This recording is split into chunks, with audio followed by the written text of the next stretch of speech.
Is your Stremio viewing experience more buffering than binge watching? Today, we're tackling the frustrating issue of non-functional Stremio add-ons to get you back to your shows ASAP. First, let's make sure you're running the latest version of Stremio. Outdated software can create compatibility issues with newer add-ons, so check for updates in the settings menu. Next, we will check your internet connection. Make sure you have a stable internet connection by testing it through your PC settings. If your speed is too slow for streaming, you may experience issues.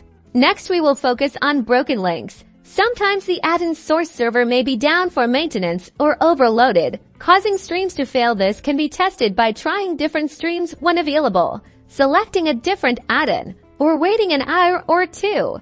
Speaking of add-ons, compatibility between add-ons is not guaranteed, so there may be a conflict that prevents them from working. Disable other add-ons you are not using, and then try running your go-to add-on.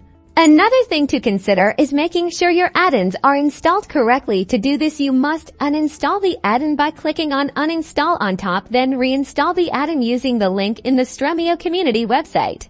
If all else fails, try restarting Stremio and your device. This refreshes the system and can resolve temporary glitches. And if you are still running into problems after this, then try contacting the Stremio community page for help. Now you should be good to go. So watch your shows and have a great time!